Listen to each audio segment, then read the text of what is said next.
Welcome to The Explainer. Today, we're diving into a single book, that basically told the entire field of psychology, hey, you've got a massive blind spot. And that blind spot? Well, it was women. Let's get into the theory that totally shook up how we think about morality. So let's start with a big question. What if one of psychology's most important theories, one of those foundational ideas, was only telling half the story? Like, what if a theory about all of humanity was built using data from only half of humanity? What happens to the other half? This wasn't some thought experiment, folks. This was a real problem. And it's what kicked off a massive revolution in the field.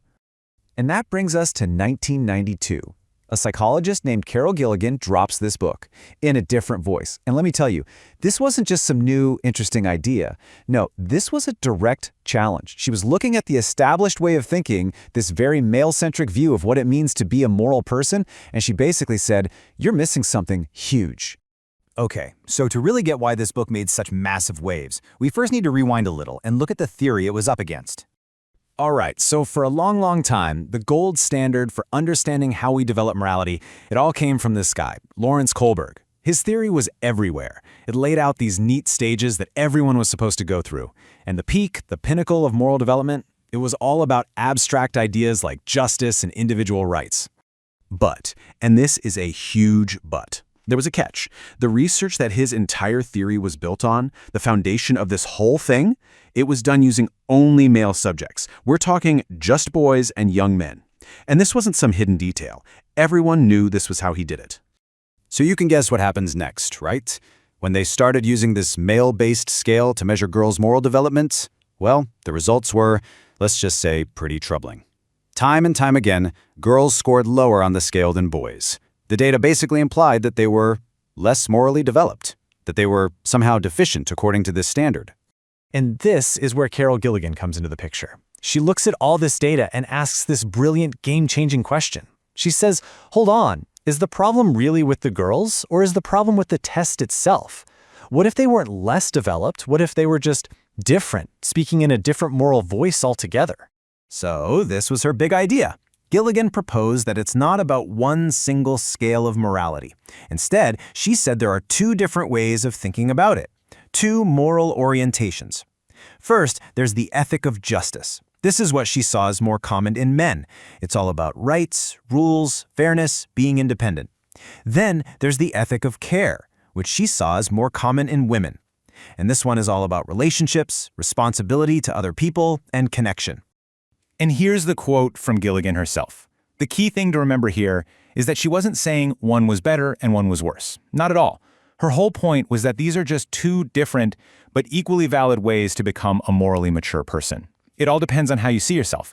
Are you an autonomous individual, or are you fundamentally linked to others? And these differences, she argued, show up everywhere. For example, when she asked people to describe themselves, men would often use I statements, defining who they are by separating themselves from others. But women? They were more likely to describe themselves in terms of their relationships. She even brought up childhood fantasies. Think about it, the lone hero slaying the dragon versus the fantasy of finding a relationship. Two very different ways of seeing the world. Okay, so if this ethic of care is a real, valid moral framework, then it needs its own roadmap, right? Gilligan had to show how it develops, just like Kohlberg did for his ethic of justice. So what does this path look like? Well, based on her interviews with women, Gilligan laid out a few stages. It starts with what she called preconventional, which is really just to focus on your own survival. Then it moves to a conventional stage, where being good means sacrificing yourself for other people. But it doesn't stop there. The final, postconventional stage is a much deeper understanding. It's about taking responsibility for everyone's well-being, and, crucially, that includes your own. Now, as you can imagine, the book landed like a bombshell. It was an instant hit, became a bestseller, a total cornerstone for gender studies. But inside the world of academic psychology, oh boy, it kicked off a huge, intense debate, a debate that honestly is still going on today. At first, the praise was just pouring in. You had reviewers like Anita Diamond here calling it a much-needed correction for all of psychology. They saw it as this incredible step forward, finally moving past these old, rigid hierarchies and really trying to understand the full, diverse range of human experience. But then came the backlash, and it was just as strong. Critics like Christina Hoff Sommers came out swinging with a really simple but powerful question: where's the data? They basically argued that for all these big claims, there was no hard, replicable, scientific evidence to back them up. And the critiques didn't stop there. Other scientists tried to replicate her work, and their studies just didn't find the same clean split between men and women. Then came the accusation of essentialism. That's a fancy word, but it basically means critics were worried she was just swapping one set of stereotypes for another, suggesting that women are naturally one way and men are naturally another. And maybe the biggest problem for the scientific community was that she consistently refused to share her raw data. That meant no one else could independently check her work. So, where does that leave us? You've got this theory that's simultaneously hailed as a revolution and slammed as being totally unscientific. What's the final verdict? What is this book's real legacy? Well, here's what I think is the most important takeaway. Whatever you think about the scientific debate, whether her specific claims hold up or not, In a Different Voice changed the conversation forever. It forced the entire field to stop and ask, hey, when we say a theory is universal, who are we actually talking about? It made science confront its own biases. It opened the door to the idea that maybe, just maybe, there's more than one way to be human.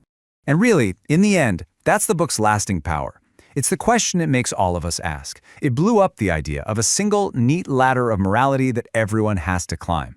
It opened up a messier, more complex, but maybe more real view of ethics.